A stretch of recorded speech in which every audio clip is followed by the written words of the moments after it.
show Grizzly, bitch.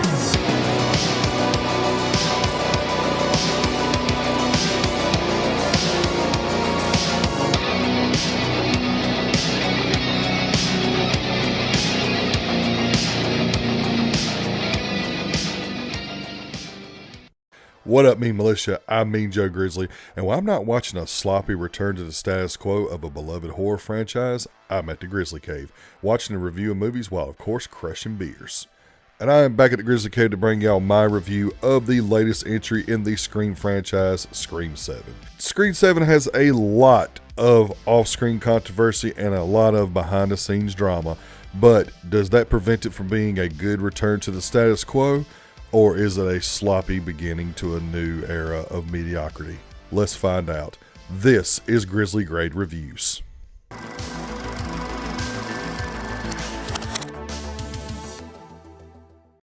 So, Scream 7 sees the return of Sidney Prescott. Now we are introduced to her brand new family, where she has seemingly moved on from everything that has happened in her past and just wants to live a normal life and keep her family and her daughter out of harm's way. But all that changes when a brand new Ghostface shows up and starts wreaking havoc in her new peaceful life. So for those of you that's been living under a rock, there is a lot of controversy that is surrounding this new Scream film. You have the firing of Melissa Barrera by Spyglass, and then you have the exit of Jenna Ortega in Solidarity, and then you have all these weird hires and all this weird structure that's going around this film that is either was going to build up to one of the best sequels in the franchise or possibly one of the worst sequels in the franchise. You have the hiring of Kevin Williamson as the director, but not the writer. And you also have the return of Neve Campbell, which I think everyone was pretty excited about. But then you had all these other hires, like you have Matthew Lillard coming back, and you had the guy who played Roman Bridger coming back, and everyone's like, okay, what are they planning here? And it just seemed like it was just going to be a big nostalgia grab. So me, like a lot of others, had a lot of reservations. But before we go any further, I just want to say that despite all this controversy, I never was in one camp or the other. There are a lot of people that were like, fuck this movie. They fired Melissa Barrera over whatever reason, and I don't want to support this film. So there was literally a boycott campaign going on against this movie, which ultimately failed because this movie drew more ticket sales than I believe the last two combined. So you have that controversy going on, and you have that side of people on the fight, and then you have the people who are like, I just want to see another Scream film, and I'm going to blindly support this movie no matter how bad it is. And thankfully for y'all, I'm not on either side. I'm a fan of the franchise, obviously. I really like Scream. I think that Scream is probably only second to Evil Dead as far as consistent quality of movies goes. There's not a bad film in the franchise. But I'm also someone who is going to be brutally honest on my opinion when it comes to this movie. And no type of campaign or boycotting or anti-boycotting is ever going to sway my opinion on anything. I am my own individual, and I will always make my own judgment on everything that I watch. Nobody influences my opinion. And with all that being said, my opinion of Scream 7 is it's sloppy, it's flawed, it has some things that really, really irk my nerves, but overall, I did enjoy my experience watching this movie. Starting out with the positives, I love the fact that Neve Campbell went right back into that role of Sidney Prescott. She is the badass that she has always been and probably always will be in this franchise. She is one of the shining examples of how a final girl should be, and I think Neve Campbell once again just completely knocks that out of the park. I also think that the introduction of her husband, played by Joel McHale, was really nice. He is a good addition to this, quote, Scream family. I think that he does a good job of portraying a very capable husband who is not just a blundering oaf. He is someone who is highly capable of protecting his family, and is not only highly capable, he is completely tenacious in his ability to do so. He will do everything that he can to protect his family, and you can see the fight in him to keep going despite being injured or anything along those lines. He will do whatever he has to do, and I think that Joel McHale did a really good job of giving that organic performance of the protective husband. We are also introduced to Sydney's daughter, Tatum, who is played by Isabella May, and I think that she also does a very solid job of playing that angsty, lost teenager that just wants to connect with her mom, but her mom has so much past trauma that she doesn't want to get her daughter caught up in all of that nonsense. And that is something that a lot of teenagers go through. It might not be to the degree that she is going through, but I think that her portrayal of that character is very well done and is very organic as well. It gives us this realistic perspective of someone who is just desperately trying to understand what her mother went through, but her mother is so protective of her that she does not want to connect with her in order to protect her from everything that she has been through. She doesn't want to repeat the same mistakes. She doesn't want her to witness any of the horrors that she had to deal with when she was her age. And that's going to segue to my next positive. I love what Kevin Williamson did, bringing that dynamic of these two characters together and their relationship and how tumultuous it is, and how they are both on different sides of the spectrum wanting to connect with each other and bond, but they cannot do it because one is just really trying to protect the other, and the other one is so desperate to understand that they're just deflecting one another. I think he did a really good job of bringing that together organically and making it a very realistic approach to how this would happen in real life. Which goes into my next point. I think that we actually see a little bit of growth from Kevin Williamson as a director. He's only really got one more directing credit, which I believe was Teaching Mrs. Tingle. And I believe that he grows here because he shows a lot of style that a second-time director should not have. There are moments where he has Ghostface being portrayed as the shadows itself. And it's not something that is being said out loud. It's something that we see on screen where Ghostface kind of fades into the darkness almost like a mist, and very Carpenter-esque in some of his shots, where he'll have the mask of Ghostface fade in from the darkness and then fade out from the darkness. And it just gives this really cool effect. There's even one scene where they're in a garage, and you kind of see it in the trailer, where the Ghostface is stalking someone in this garage, and it's behind all these walls of plastic paper, and Ghostface will appear and seemingly just mist out from the camera frame, and it is pretty badass. I think that he did a really good job of directing that and making Ghostface seem more menacing. And we also see some signature Kevin Williamson stuff in here, like the chase scenes in this movie are great. Scream is known for having really, really good chase scenes, and Scream 7 is no exception. They have very intense moments where you think the killer is about to get them, and then they somehow barely manage to escape, or the killer has them cornered, and they have to find some way to get out, and Kevin Williamson he brings it like he does with all of the other Scream movies that he has been a part of. He just understands how to build that suspense of chase, and that's something that I'm glad that he was able to maintain.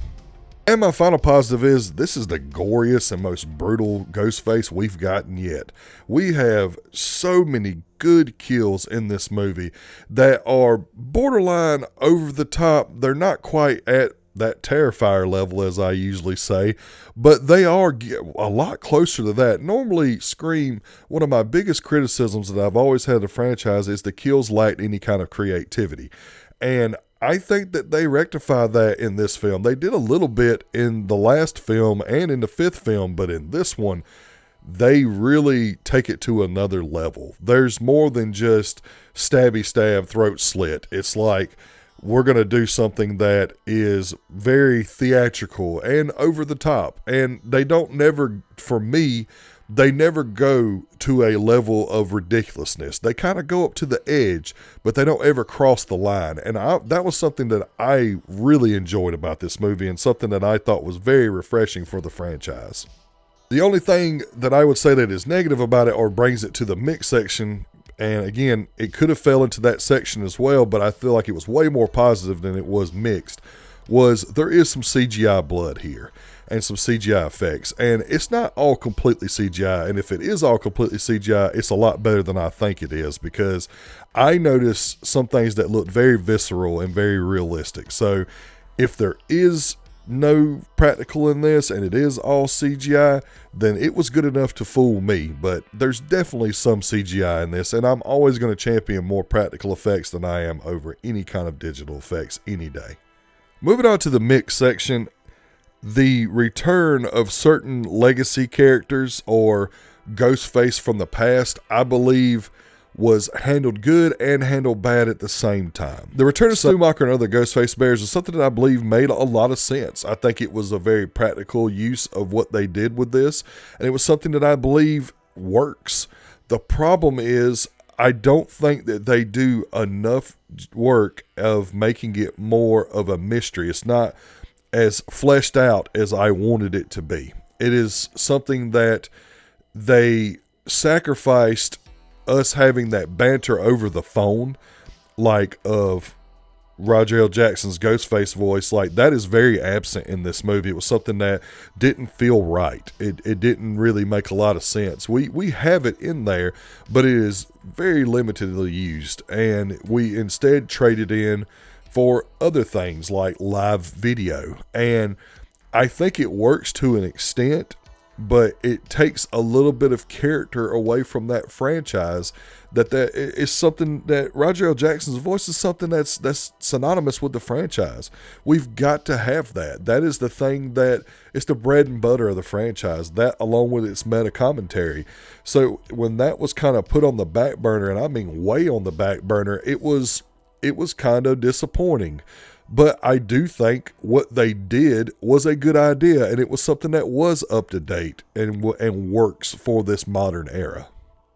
Another thing that I feel kind of mixed on, because it kind of takes a little bit of the character away from what the franchise is known for. And I didn't research this before I recorded this video, but I don't know if Marco Beltrami composed this movie, but the score is very reminiscent of older ones, but not done as well.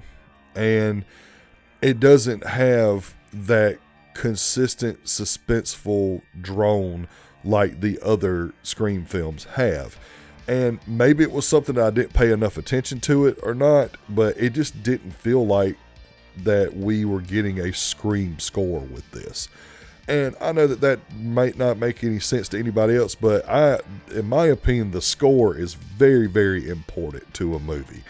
It can make or break some films. One example is this movie right here. Without John Carpenter's score, Halloween is nowhere near as good of a film as it could be.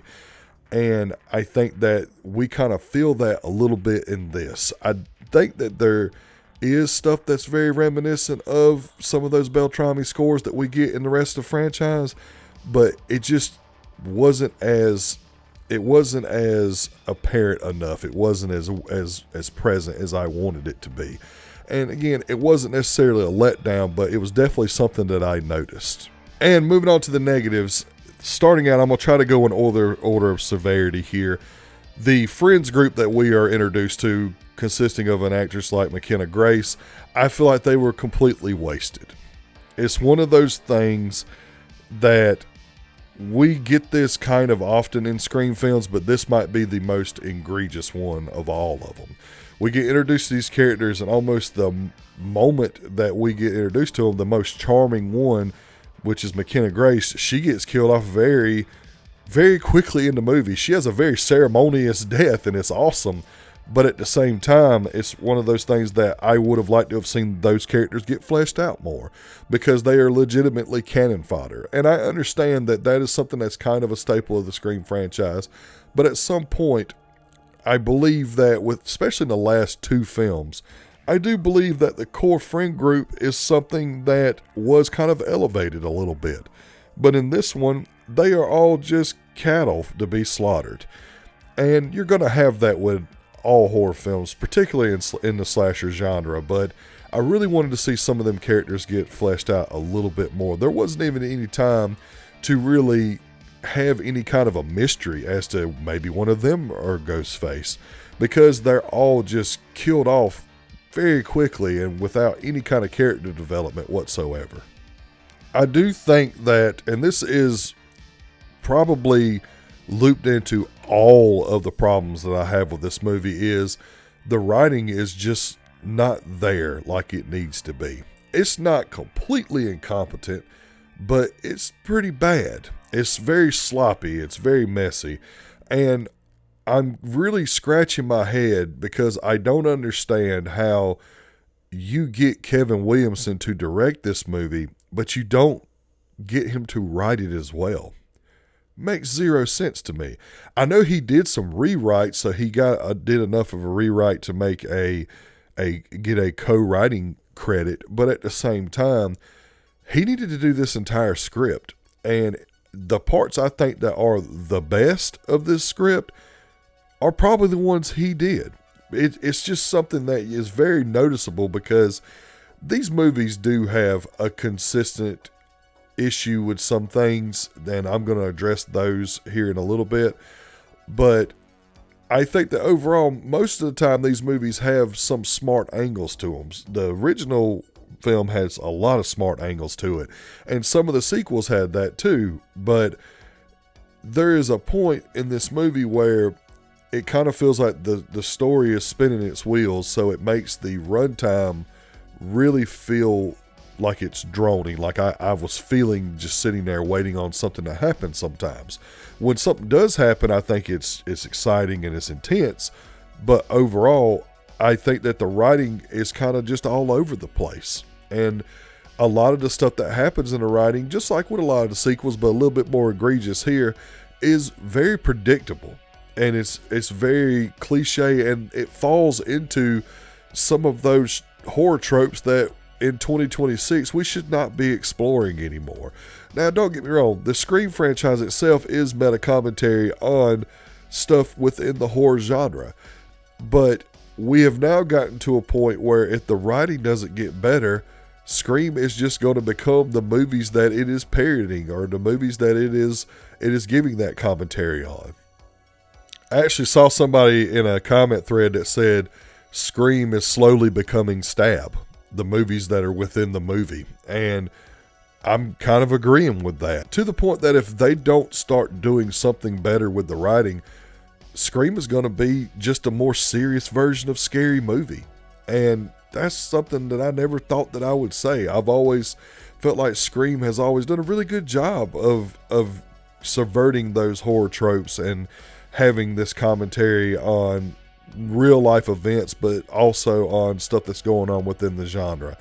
So that's something that I'm putting here in the negatives that I'm hoping is not going to be a continued trend. Speaking of continued trends, this is something that is kind of going to go hand in hand, and it's something that the last few Scream films have had really big issues and problems with. One issue that has spanned the entire franchise that I'm kind of at this point am almost exhausted with, and that's there is certain characters that have intense plot armor, like Batman levels of plot armor, that at this point it's getting annoying. If a character gets stabbed like 30 times, I don't give a shit who they are, they're going to die. No scenario whatsoever is going to protect them and bring them back to life, fully recover with no issues or anything like that. That's something that this franchise has been played with from day one. Dewey was a perfect example. That guy got fucked up in every movie he was in and should have died at least twice before he did meet his untimely death. And I feel like that now there are other characters that have that plot armor, and it's just getting really annoying. Like I said, so they do kind of give a little bit of a hand wavy, explain that they do have issues after they have suffered these attacks. Like Gail has this weird like twitch now where she can't really do stuff with her hands because she got attacked in New York. But you got characters in here just like Mason Gooding's character in Scream 6 who clearly got fucked up and stabbed like dozens of times, and somehow is sitting up chilling in the ambulance, in the stretcher, going into the ambulance, and everything's fine. That makes no fucking sense. And I know it's just a movie, but at some point I do know movies make you have to pause your perception of reality on almost every movie you watch. But asking us to do that at this point for this stuff that is this egregious is almost insulting. And it's something that I really hope they fix in the next installment. We're going to get a next installment because this movie made boatloads of money just on pre-sales alone. But man, we've got to get past that. There are too many characters that can just get absolutely mutilated and somehow survive and be fine. And I'm just sick of it. The use of legacy characters also falls in line with this same point. I don't know what purpose Gale serves anymore, other than, hey, look, it's Gale Weathers. That character has not went any further in its development. She's just there. She shows up and she is a form of comic relief for the most part, but at the same time, it's like, why are you here and what is your purpose? And they do give her some things to do, but then at the same time, her and other legacy characters just disappear from the movie altogether in the last like 45 minutes. They're like there and then bam, they're not there until the end. It gives credence to those claims that this is just a big nostalgia bait, because you're bringing these characters in and they're not serving a purpose. They don't have anything to add to the story or to push the narrative forward whatsoever. And it's just very frustrating to see that. Particularly the Meeks twins. Those two they absolutely had no purpose in being here. And going back to the whole plot armor thing, stuff happens with those characters as well that's just like, all right, at this point it's a fucking joke. And it just gets grating, and I don't know what the solution to this is, other than just don't bring them back again and let's move on from those characters, which is what I'm hoping they're going to do with the next installment. We're going to move on from legacy characters and maybe pass the torch to Tatum or somebody like that, and I believe that it would work with her, but they have to do something. They cannot continue to lean on these legacy characters, and they cannot continue to let these legacy characters get fucked up and survive when there's no way in hell they survived. And finally, the biggest crime that this movie commits is, you know who the killer is very early in the movie. It's very obvious. It's like they might as well have a sign over their head that says, I'm the killer. Because it's just, the writing is not there enough to make it more of a mystery. And that is where I believe we could have used Kevin Williamson's influence in this script a little bit more, if not in its entirety. Because, man, I pegged the killer like almost immediately. And when the killer reveal finally happens, it's like, okay. It's kind of like the last Scream film's killer reveal was absolutely eye-rolling, and it was the worst reveal that we have had yet. And I believe this definitely tops that. I think that you could not on any version of this movie that had this same outcome get me to give a fuck about this reveal. This reveal had no weight to it whatsoever. The motive of the killer is absolutely fucking ridiculous and makes no sense whatsoever. And quite frankly, it just sucks. And that's something that I hope too in the next installment that they change, because man, when I tell you that if they continue to do this, this franchise is going to die. It's going to die. I don't care if it's beloved or not. If you cannot evolve and do something different, it's going to die. This isn't the 80s anymore. You can't make 9 sequels to a movie and rely on tits and blood and think that it's going to keep going on forever. And they're doing the same thing. They're just not relying on that. They're relying on doing the same damn thing over and over again and getting worse and worse with their killer reveal. And it's going to affect this franchise eventually, because, man, let me tell you, that ending, it didn't piss me off, but I was just like, who gives a shit? And that was despite the ending being kind of thrilling. The final conflict is fine. I enjoyed that. It's just I didn't have any like validation when everything is all said and done and the killer is defeated. I didn't feel anything, because there was no like any kind of connection whatsoever with this killer. Not for me or with the characters, in my opinion. So overall, guys, I still had a really good time watching this movie. It still kept me very entertained. I was on the edge of my seat a lot with some of the chase scenes and some of the more intense scenes. I absolutely love the kills, and I absolutely love the return of Sidney Prescott. She is still a badass. I think that she is awesome. and one of the best final girls that we will ever have and probably ever will have. But I would be lying if I didn't say that this movie is severely flawed.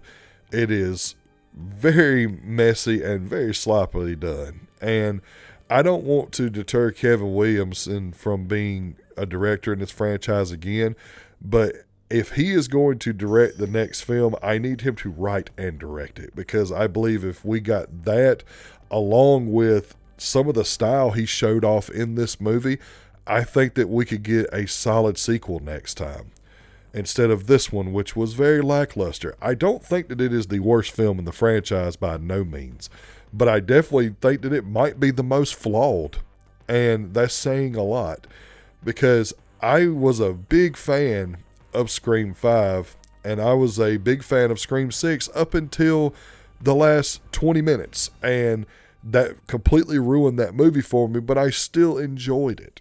And I feel the same way about this one. It's still not a bad movie. It's just not one of the best in the franchise. So with all that being said, Scream 7 gets a 3.5 out of 5. If you're a fan of the Scream franchise, I think that you're going to have the same gripes that I have, but I think you're still going to enjoy it. If you're on the side of Melissa Brer and boycotting it, you're probably not going to watch it, and if you do, you're going to watch it just to rage bait with it.